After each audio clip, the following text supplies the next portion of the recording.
Movie की starting एक डॉली नाम की लड़की से होती है जिसकी शादी एक रिच और घमंडी बंदे से हुई थी जिसका खुद का टेक्सटाइल का बिजनेस होता है। उसका नाम फ्रेड होता है। डॉली बचपन से ही बड़े बड़े सपने देखा करती थी और वो हॉलीवुड में भी ट्राई करना चाहती थी।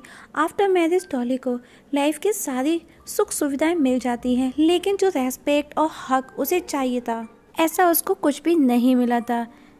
उसका हस्बैंड फ्रेड डॉली को as a trophy wife treat करता था और अपने दोस्तों के सामने उसे अपनी प्राइवेट प्रॉपर्टी की तरह शो करता था।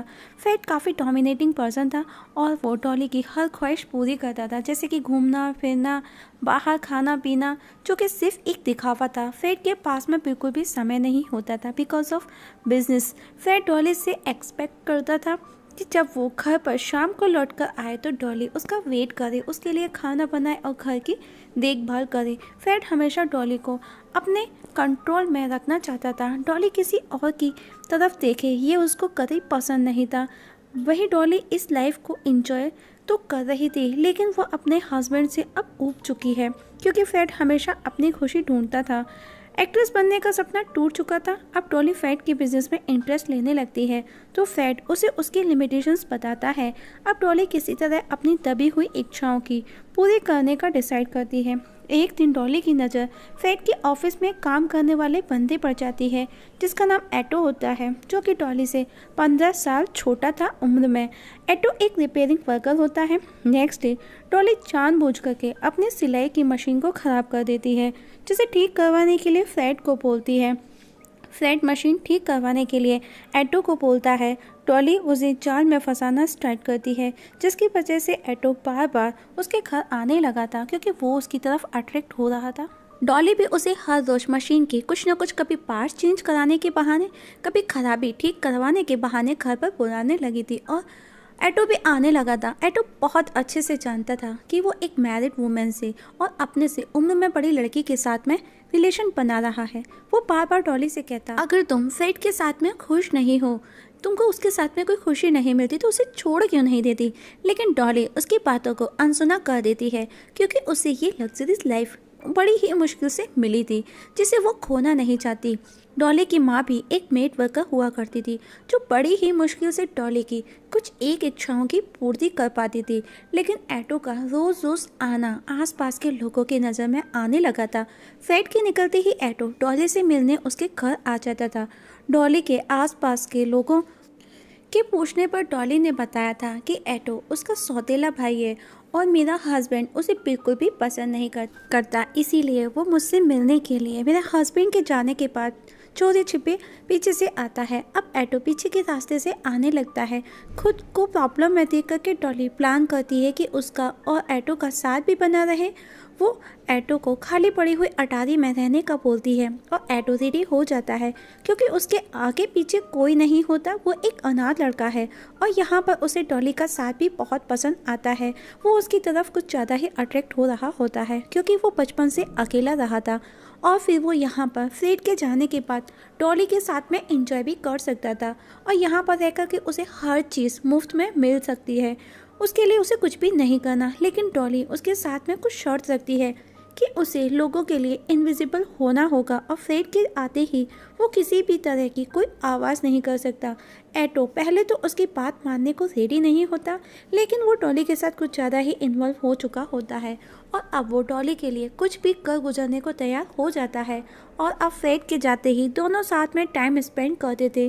फ्री टाइम में एटो स्टोरी लिखता था और इस सब को एक लंबा वक्त, लगभग 9 साल गुजर चुके होते हैं। कई बार फ्रेड को घर में किसी के होने का एहसास भी हुआ था जिसका पता उसे कभी भी नहीं चला। कभी कभी एटो को भी उस अटारी में इरिटेशन होती थी, लेकिन डॉली की खातिर उसने सब कुछ बर्दाश्त किया क्योंकि उसने अपनी आंखों से फ्रेड को डॉली के इंसल्ट करते देखा था। एक रात डॉली एटो को लेकर एक क्लब में जाती है, लेकिन वहाँ पर एटो अनकंफर्टेबल फील करता है क्योंकि काफ़ी समय के बाद में वो लोगों के बीच में गया था और आज वो बहुत ज़्यादा फ्रस्ट्रेट होता है क्योंकि वो डॉली के साथ घर बसाना चाहता था, एक नॉर्मल लाइफ जीना चाहता था। लेकिन डॉली लग्जरियस लाइफ को छोड़ना नहीं चाहती थी क्योंकि उसे वो सब एटो के पास नहीं मिल सकता था।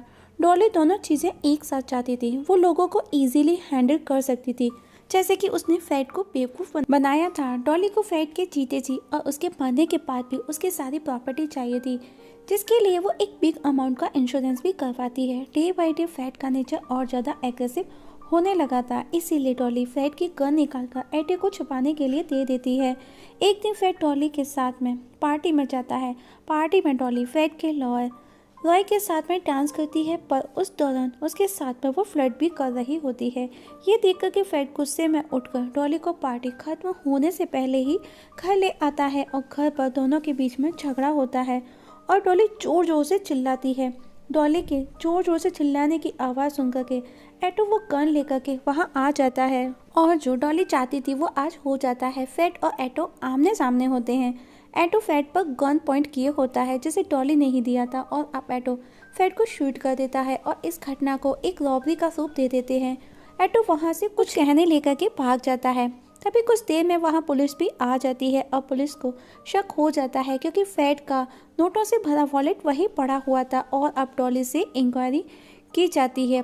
उस चोर का स्केच तैयार किया जाता है, लेकिन लैक ऑफ एविडेंस की वजह से पुलिस को डॉली को छोड़ना पड़ता है और गन अभी भी घर पर ही मौजूद होती है।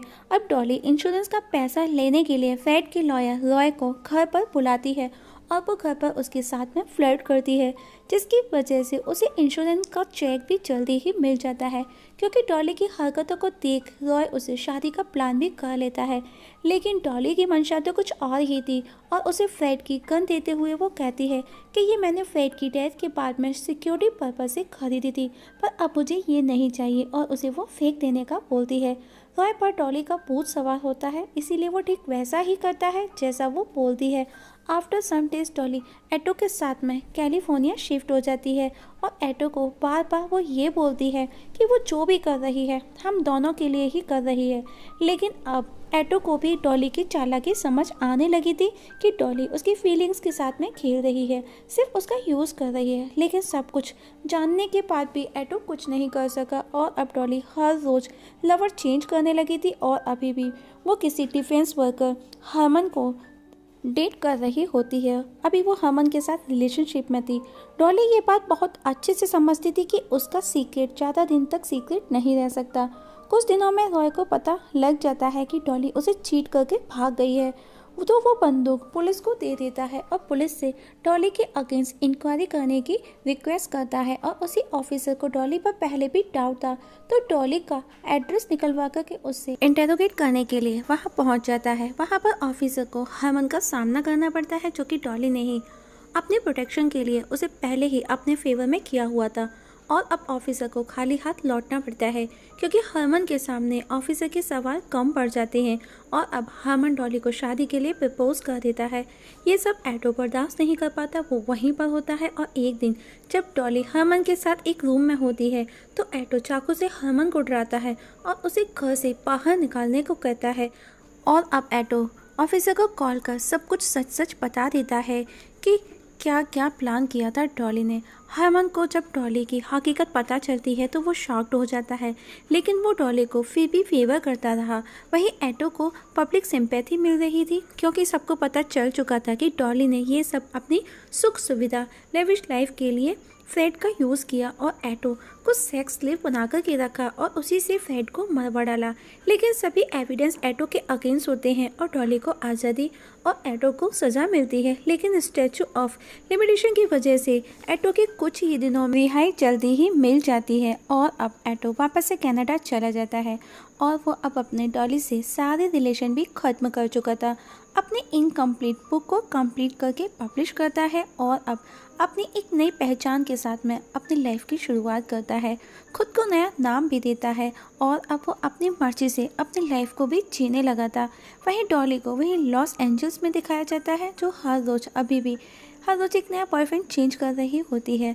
और 1961 में उसकी डेथ से कुछ समय पहले वो अपने एक आखिरी लवर से शादी भी कर लेती है और आखिरी समय तक वो लॉस एंजल्स में ही रहती है और वहीं उसकी डेथ होती है और इस जगह मूवी खत्म हो जाती है। दोस्तों, आप लोगों से एक छोटी सी रिक्वेस्ट है, अगर आप इस चैनल पर नए हैं तो प्लीज़ सब्सक्राइब करना ना भूलिएगा। अगर वीडियो पसंद है तो लाइक और शेयर भी कर दीजिएगा।